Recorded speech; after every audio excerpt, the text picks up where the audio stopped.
नूह में दंगा कैसे भड़का, शुरुआत कहां से हुई, क्या जलाया गया, क्या तोड़ा गया, दंगाई कहां से आए, उनके निशाने पर कौन थे, उनके टारगेट पर कौन थे, दंगाइयों ने किस तरीके से पुलिस पर किया आक्रमण, आज एक एक डिटेल रखूंगी मैं आपके सामने। इंडिया टीवी के पास एफआईआर की कॉपी है। जी हां, ये तीन एफआईआर की कॉपी इस वक्त मेरे हाथ में है।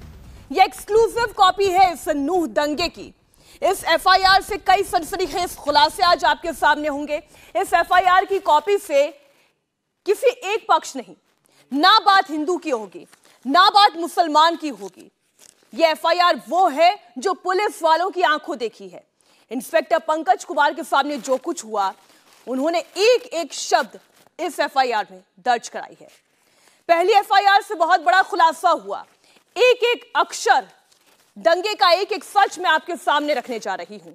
नूह के अकबर चौक पर 700 दंगाइयों की भीड़ ने कैसे पुलिस को घेरा, अल्लाहू अकबर के नारे लगाए गए, पुलिस पर पत्थरबाजी हुई, मजहबी नारेबाजी के साथ कैसे पुलिस वालों पर गोली चलाई गई। दंगाइयों ने इंस्पेक्टर अनिल कुमार के पेट तक में गोली मारी। ये अभी तक आप खबर सुन रहे थे, लेकिन आज सबसे ऑथेंटिक प्रूफ मैं आपके सामने रख रही हूं। यह एफआईआर की कॉपी है। फायरिंग में क्या क्या हुआ, सबसे पहले एफआईआर की कॉपी नंबर 1, अकबर चौक पर जो कुछ हुआ, मैं एक एक अक्षर पढ़ के आपके सामने रखती हूं। मैं निरीक्षक पंकज कुमार, प्रभारी अपराध शाखा सेक्टर 39 गुरुग्राम। जी हां, ये निरीक्षक पंकज कुमार हैं जो कि सेक्टर 39 गुरुग्राम में तैनात थे। वो ये कहते हैं कि मैं अपने साथी पोकाराम, सिपाही संदीप, सिपाही संजय, सिपाही विक्रम और साथ ही गाड़ी का चालक सिपाही गौरी शंकर के साथ जिला नूह के कानून व्यवस्था को संभालने के लिए ड्यूटी पर तैनात था। उस दौरान मेरे साथी निरीक्षक अनिल कुमार प्रभारी भी, जो कि सेक्टर 40 गुरुग्राम के साथी कर्मचारियों के साथ उसी अकबर चौक पर तैनात थे।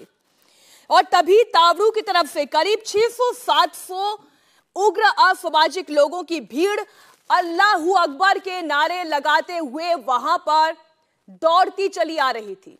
अल्लाहू अकबर के नारे लग रहे थे। आगे क्या लिखते हैं सुनिए।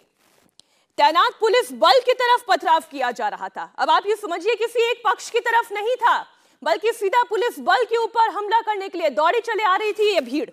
और इस दौरान उन लोगों की भीड़ की तरफ से पुलिस वालों पर अवैध हथियारों के जरिए, पत्थर के जरिए, लाठियों के जरिए लगातार एक के बाद एक वार किए गए। आगे देखिए, अवैध हथियार थे, हवाई फायर किया गया। एफआईआर की कॉपी में लिखा है, सब आपके सामने रख रही हूं। निरीक्षक अनिल कुमार ने अपने साथी कर्मचारियों से लगातार गुजारिश की कि बार बार समझाया गया कि कानून अपने हाथ में ना लें, शांति व्यवस्था बनाए रखें, जान माल का नुकसान ना हो, लेकिन उग्र असामाजिक भीड़ के द्वारा पुलिस बल पर पथराव किया गया, फायरिंग की गई और उसी दौरान उग्र असामाजिक लोगों के द्वारा फायरिंग में एक गोली निरीक्षक अनिल कुमार के पेट में लगी। मैं आपके सामने रख रही हूं सारी डिटेल्स। घटना स्थल पर ही अनिल कुमार घायल हो गए और गोलीबारी पत्थरबाजी में एएसआई जगबीर जख्मी हो गए। एएसआई जगबीर इसी असामाजिक लोगों की भीड़ द्वारा किए गए पथराव में जख्मी हो गए और एक के पेट में गोली लगी, निरीक्षक अनिल कुमार के पेट में। इस भीड़ पर काबू पाने के लिए और कर्मचारियों की सुरक्षा के लिए हवाई फायर किए गए। आप देखिए क्या लिखा हुआ है। 600-700 उग्र असामाजिक लोगों की भीड़ ने सरकारी कार्य में बाधा डालकर पुलिस बल पर जान से मारने की नियत से, ये पुलिस बल था, ये किसी एक धर्म या एक समूह के लोग नहीं थे, बल्कि वहां पर जो पुलिस मौजूद थी कानून व्यवस्था को संभालने के लिए, उसके ऊपर हमला किया गया और मार डालने की नियत से पथराव किया गया, फायरिंग किया गया और एक सोची समझी साजिश के तहत इस घटना को अंजाम दिया गया। बहुत ही क्लियरली स्टेटेड है, क्योंकि खाकी दिखाई दे रही थी, इसके बावजूद ये उग्र भीड़ अल्लाहू अकबर के नारे लगाते हुए आई और फिर वहां पर फायरिंग की गई। और ये फायरिंग डराने के लिए नहीं थी, बल्कि सीधा सीधा पुलिस के ऊपर ये फायरिंग की गई, पत्थरबाजी की गई, जिसमें निरीक्षक अनिल कुमार के पेट में गोली लगी और एएसआई जगबीर जख्मी हो गए। 700 व्यक्तियों द्वारा अल्लाहू अकबर के नारे लगाते हुए अकबर चौक पर ही ईंट, पत्थर, लाठी, डंडा और अवैध हथियार से फायरिंग करते हुए पुलिस बल पर हमला करने पर निरीक्षक अनिल कुमार को गोली मारने और अन्य साथियों को चोट पहुंचाने के मामले में धारा 148, 149, 332, 353, 186, 307, 295A के तहत मामला दर्ज किया गया। और जैसा कि मैंने कहा, ये किसी एक पक्ष की बात नहीं है, ये सीधा सीधा हमला किया गया था असामाजिक तत्वों द्वारा अकबर चौक पर तैनात उस पुलिस की टीम पर जो वहां पर कानून व्यवस्था संभालने के लिए मौजूद थी, लेकिन सीधा उन्हें निशाने में लिया गया। और आइए अब जो पीएसआई सूरज की रिपोर्ट है, उनकी आंखों देखी है, जो पुलिस ने देखा, मैं फिर दोहरा रही हूं, किसी एक पक्ष की बात नहीं है, ये वो हुआ है जो पुलिस ने देखा है, जो पुलिस के साथ घटना घटी है। और इस बार तो मामला और सीरियस था, यहां पर सीधा सीधा थाने को टारगेट पे लिया गया। आइए पीएसआई सूरज क्या कहते हैं वो भी आपके सामने बताती हूं। मेवात धार्मिक जलाभिषेक यात्रा के दौरान उग्र हुई हजारों की संख्या में आक्रमणकारी भीड़ ने एक राय होकर अचानक थाना साइबर क्राइम नूह को चारों तरफ से घेर लिया। पिछली एफआईआर रिपोर्ट हमने जो आपको बताई वो अकबर चौक की थी, अब ये जहां पर जो साइबर थाना था ठीक उसी को घेर लिया। आगे क्या किया गया आप देखिए, भीड़ ने पत्थरों से थाने पर पथराव करना शुरू कर दिया और जोर जोर से आवाज लगाई जा रही थी, जिंदा जला डालो। जी हां, जिंदा जला डालो की आवाज लगाई जा रही थी और यह डायरेक्ट पुलिस वालों को टारगेट किया जा रहा था। पहले थाने को चारों तरफ से घेरा गया और उसके बाद नारेबाजी हो रही थी, जिंदा जला डालो की बात कही जा रही थी, जबकि अंदर किसी एक पक्ष की भीड़ नहीं थी या कोई ऐसा शख्स नहीं था जो कि शायद किसी दूसरे समुदाय से आता हो जिसे टारगेट कर रही हो ये भीड़, लेकिन सीधा पुलिस वालों को टारगेट की जा रही थी। अब आप देखिए, और इस दौरान साथी दौड़ते हुए साइबर थाने के अंदर दाखिल हुए, जान बचाने की कोशिश करते रहे, लेकिन भीड़ और दंगाइयों ने दीवार की छतों पर चढ़कर अवैध असले से जान से मारने की नियत से पुलिस स्टाफ पर सीधे फायर किया। जितने भी सिपाही थे वो थाने के भीतर छिपकर उसकी आड़ में अपनी जान बचाने की कोशिश करते रहे। टीयर गैस का इस्तेमाल किया गया, लेकिन इसके बावजूद लगातार एक के बाद एक हमला उनके ऊपर होता रहा। जवाबी हवाई फायर भी किया गया, लेकिन इस दौरान आप देखिए क्या हुआ, पेट्रोल छिड़ककर गाड़ियों को इस भीड़ ने आग के हवाले कर दिया। हमारे साथ हमारे सहयोगी अभय पराशर इस खबर पर जुड़े हुए हैं, लगातार वहां की घटना से दो चार हो रहे हैं। अभय, ये जो दो रिपोर्ट हमने एफआईआर की आपके सामने रखी, दर्शकों के सामने रखी, और एक और तीसरी रिपोर्ट अकबर चौक और थाने के अलावा जिस तरीके से सीधा सीधा पुलिस वालों पर अटैक किया गया, ये एफआईआर रिपोर्ट पढ़कर तो एकदम क्लियर समझ में आता है कि टारगेट पर केवल एक और दो समुदायों के बीच की लड़ाई नहीं थी, बल्कि पुलिस वालों को भी निशाने पर लिया जा रहा था। अभय, देखिए बिल्कुल मीनाक्षी, और सबसे पहले मैं आपको बता दूं, ये जो एफआईआर है इनमें एक एफआईआर के अंदर झंडे चौक का जिक्र है। और क्योंकि जिस दिन ये पूरी की पूरी हिंसा हुई मीनाक्षी, उस हिंसा में जहां पर ये शोभा यात्रा निकल रही थी उस टीम में हम भी मौजूद थे जब ये शोभा यात्रा निकल रही थी। मेरे पीछे जो आप ये तस्वीरें देख रहे हैं ये झंडा चौक है, और ये झंडा चौक जो है अल्बर्ट चौक से आगे वाला चौक है, और यहां से हिंसा की शुरुआत हुई थी। सामने आप देख सकते हैं अभी भी यहां पे जो आरएएफ की टीम है वो यहां पर मौजूद है, और अभी भी यहां पर अगर मैं आपको तस्वीरें दिखाऊं तो जिस तरीके की हिंसा हुई थी उस हिंसा के सबूत अभी भी यहां पर मौजूद है। इस तरीके से जली हुई गाड़ियां और पत्थर जो हैं अभी भी इस बात की गवाही दे रहे हैं, क्योंकि ये वो जगह थी मीनाक्षी जहां से इस हिंसा की शुरुआत हुई थी। और यहां पर एक एफआईआर कॉपी जो इस वक्त इंडिया टीवी के पास मौजूद है, 1:30 बजे के आसपास जो यहां के पुलिसकर्मी हैं सिपाही रविंदर जो है, सिपाही रविंदर ने एफआईआर लिखवाई है और एफआईआर में पूरा घटनाक्रम बताया है। घटनाक्रम में यह बताया है मीनाक्षी की इस जगह पर, ये सामने जहां से आप पुलिसकर्मी आते हुए देख रहे हैं, मंदिर से आने वाला ये रास्ता है, और मंदिर से आप सबसे पहले अल्बर्ट चौक जाने से पहले झंडे चौक पर पहुंचते हैं। एफआईआर में सिपाही रविंदर ने यह लिखवाया है कि उसकी यहां पर ड्यूटी थी, यहां से यात्रा निकलनी थी, धार्मिक जलाभिषेक जो शोभा यात्रा थी, और जैसे ही वो यात्रा यहां पर निकली एक ही समुदाय के तकरीबन 600 से 700 लोग जो थे, उन्होंने चारों तरफ से पुलिस को न केवल घेर लिया बल्कि जो शोभा यात्रा निकल रही थी उसके ऊपर पथराव करना शुरू कर दिया। और एक दूसरी सबसे बड़ी बात यह है, ये जो आप स्पॉट देख रहे हैं जहां पर ये जली हुई गाड़ी के निशान यहां पर मौजूद है, एफआईआर के अंदर ये लिखवाया है सिपाही रविंदर ने कि उनके एसएचओ यानी कि थाने के जो एसएचओ थे ओमवीर सिंह निरीक्षक, उनकी सरकारी गाड़ी से जब वो उतरने की कोशिश कर रहे थे तो उनकी गाड़ी को आग के हवाले करने की कोशिश की गई। वो गाड़ी से उतर नहीं पाए थे, तभी गाड़ी के अंदर आग लगा दी गई। किसी तरीके से ओमवीर सिंह यानी कि जो निरीक्षक थे, एसएचओ थे, उन्होंने हवाई 4-5 फायर किए और अपनी जान बचाई और गाड़ी पूरी तरीके से जलकर खाक हो गई। ये एफआईआर में पूरी बात लिखवाई गई है। दूसरी बड़ी बात, एक और मैं आपको बात बता दूं, इस वक्त झंडा चौक पर मौजूद है और ये वो चौक है जहां से इस हिंसा की शुरुआत हुई थी। मेरे पीछे जहां पर आप ये बसें देख रहे हैं, इसके आगे जहां पर आपको हरे रंग का बोर्ड नजर आ रहा होगा, जैसे ही वहां पर यह शोभा यात्रा पहुंची, छतों से, गलियों से हमला करना शुरू कर दिया गया। पत्थर इनके पास थे, अवैध हथियार, देसी कट्टे इनके पास थे। एफआईआर में एक और ये बात लिखी हुई है, मैं आपको बता दूं, मीनाक्षी की एफआईआर में ये लिखा गया है कि भीड़ को रोकने के लिए जैसे ही पुलिस ने उन्हें साइड करने की कोशिश की, उग्र भीड़ गाड़ी की तरफ आई, लाठी डंडे और पत्थरों से चोट मारी और देसी कट्टों से फायर किया गया। जो अवैध हथियार थे उनसे फायर किया गया। पुलिस कर्मियों को जान से मारने की कोशिश की गई, उनकी गाड़ी जलाने की कोशिश की गई। यानी कि टारगेट सिर्फ एक समुदाय नहीं था, पुलिस कर्मियों को टारगेट किया गया। और दूसरी बड़ी बात ये मीनाक्षी, इसमें नामजद नाम है इस एफआईआर के अंदर। अगर मैं आपको बताऊं, ये लिखा हुआ है कि जिन लोगों ने मारपीट की गाड़ी जलाई उनका नाम है रिजवान, नईम, शौकीन, शौकीन के अलावा सरफराज, सरफराज के अलावा तौफिक, इरशाद और निवासियान। तमाम तरीके के ये वो लोग थे जिन्होंने पुलिस की गाड़ी के ऊपर हमला किया और आग लगाने की कोशिश की। आप ये जो नाम ले रहे हैं ना, रिजवान, नईम, शौकीन, सरफराज, तौफीक और इरशाद, ये वही नूह के रहने वाले हैं, क्योंकि आगे ये एफआईआर की कॉपी ये बता रही है कि ये शाहपुर नगली नूह के ही रहने वाले हैं।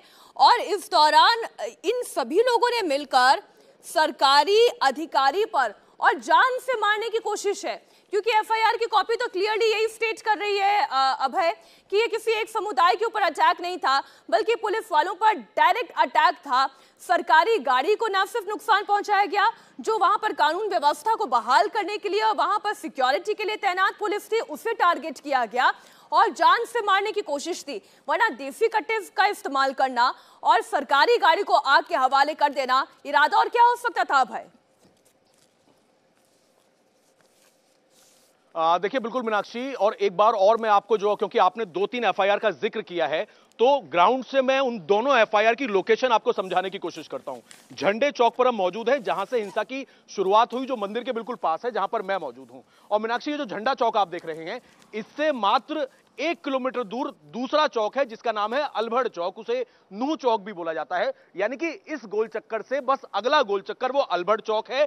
वहां से भी भीड़ पहुंची और उस भीड़ ने भी, जैसा कि आपने एफआईआर की कॉपी पढ़ के बताया कि एक पुलिसकर्मी को गोली भी लगी, तो वो इंसिडेंट जो हुआ है, वो वारदात हुई है इस चौक से अगले चौक पर। और जिस तरीके से पुलिस कर्मियों ने अपनी आंखों देखी इस एफआईआर में सब कुछ लिखवाया है। एक बार दोबारा से इस इलाके की तस्वीरें भी मैं आपको दिखाऊंगा, लेकिन जैसा कि आपने बोला, जिनके मैंने नाम लिए, रईस, मोमिन, इस तरीके के जो मैंने नामजद आरोपियों के नाम लिए, ये जो आप लेफ्ट में साइड में कॉलोनी देख रहे हैं, आगे जाके इन्हीं कॉलोनियों से, क्योंकि हमने खुद वहां पर देखा, हम मौजूद थे, जैसे ही शोभा यात्रा झंडा चौक के पास पहुंचती है, अचानक से पथराव होता है, इन कॉलोनियों से पथराव होता है। यहीं के लोकल लोग हैं। और देसी कट्टे की जहां तक आपने सवाल पूछा मीनाक्षी, मेवात के अंदर तमाम इस तरीके के क्रिमिनल्स हैं, इनके पास हर तरीके के हथियार होते हैं। आप बिल्कुल ठीक कह रहे हैं, ये उसी इलाके के लोग हो सकते हैं, क्योंकि जो पहली एफआईआर की कॉपी है वो भी ये क्लियरली बता रही है कि अल्लाहू अकबर के नारे लगाए जा रहे थे और बार बार पुलिस की गुजारिश के बावजूद कि आप कानून व्यवस्था को अपने हाथ में ना ले, इसके बावजूद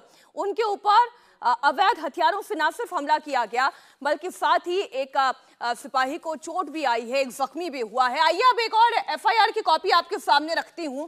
अब आप देखें, ये जो कॉपी है, ये पीएसआई सूरज की रिपोर्ट है, जो उन्होंने देखा, जो उनके साथ घटना घटी, जो थाने पर अटैक हुआ। अब आप देखिए, नूह साइबर सेल में उस वक्त वो मौजूद थे और इसी दौरान मेवात धार्मिक जलाभिषेक यात्रा के दौरान उग्र हुई हजारों की संख्या में आक्रमणकारी भीड़ ने हमशोरा यानी एक राय होकर और एक साजिश के तहत अचानक थाना साइबर क्राइम नूह को चारों तरफ से घेर लिया और फिर पत्थरों से थाने पर एक के बाद एक हमला किया जाने लगा और फिर जोर जोर से वहां पर आवाज आ रही थी, मैं पूरा नहीं पढ़ रही हूं, गाली देकर कहा जा रहा था कि जिंदा जला दो।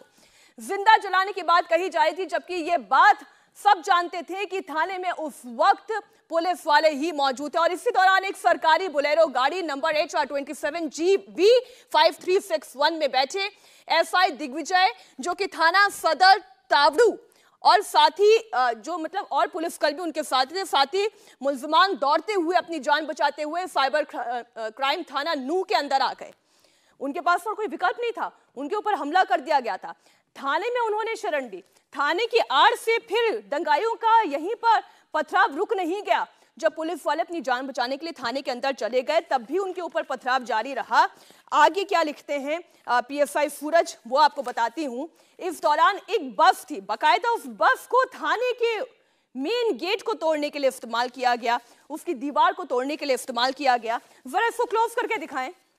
ये देखिए, बस नंबर DL1PD5863, जिसका रंग पीला है, टक्कर मारकर साइबर थाना नूह की दीवारों और मेन गेट को तोड़ दिया गया। इसी दौरान भीड़ में से कुछ उपद्रवियों दंगाइयों ने थाने की दीवार और छतों पर चढ़कर अपने पास रखे अवैध असलहा से जान से मारने की नीयत से पुलिस स्टाफ पर सीधे फायर किया। बात यहीं पर नहीं रुकती, इस पर मैं यानी कि पीएसआई सूरज की हम बात कर रहे हैं।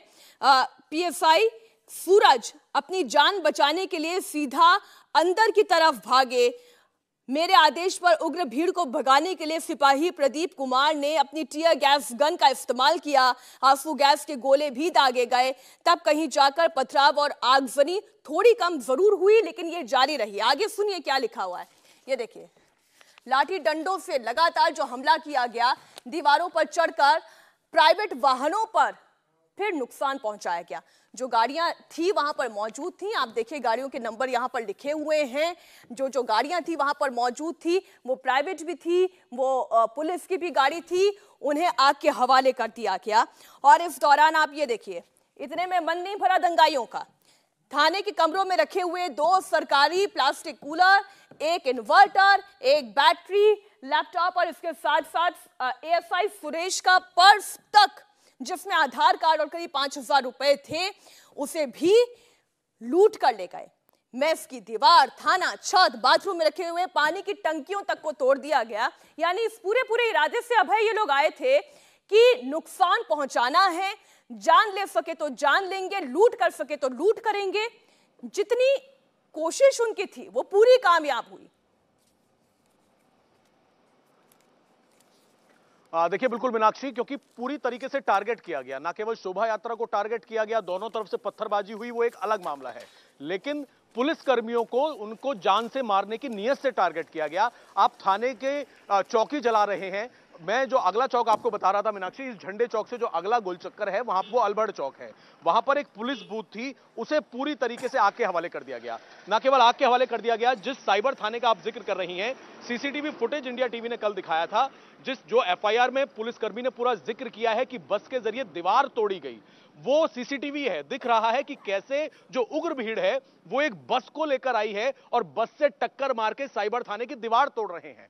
साइबर थाने की दीवार तोड़ने का मतलब यह है, मैं आपको बता दूं कि जामताड़ा के बाद मेवात जो इलाका है, इस इलाके के अंदर सबसे ज्यादा साइबर क्राइम होते हैं। जो ऑनलाइन फोन आते हैं कि आप लोगों को जो ठगा जाता है, आपको पेटीएम के जरिए, तमाम तरीके के जरिए जो आपको लूटा जाता है, ठगा जाता है, वो इस पूरे मेवात इलाके के अंदर ऐसे तमाम तरीके के क्रिमिनल्स हैं। और साइबर थाने को ही तोड़ देना, अपने आप पता लगता है कि क्या साजिश थी इन लोगों की, क्योंकि अब लगातार पिछले कई समय से कोशिश की जा रही है कि जो साइबर फ्रॉड यहां पर हो रहा है उस पर नकेल कसी जा सके। उस थाने को ही आप लूट रहे हैं, थाने के अंदर तोड़फोड़ कर रहे हैं, पुलिस चौकी जला रहे हैं, पुलिसकर्मी को गोली मार रहे हैं, पुलिसकर्मियों की गाड़ियों में आग लगा रहे हैं। ये मामला केवल 2 समुदायों के बीच की आग का नहीं है अभय, इससे ये समझ में आता है कैसे एक पक्ष पुलिस पर पूरी तरीके से हावी था, कैसे पुलिस को अपने टारगेट पर ले रहा था। इन तीनों एफआईआर कॉपी से ये स्पष्ट होता है। बहुत शुक्रिया अभय आपकी पूरी जानकारी का। आप लगातार नजर बनाए रखिए, अभी तो और बहुत से सच नूह से निकलकर पूरे देश के सामने आएंगे। इंडिया टीवी हर वक्त हर जगह डाउनलोड करने के लिए सर्च करें India TV news Google play store या ऐप स्टोर पर।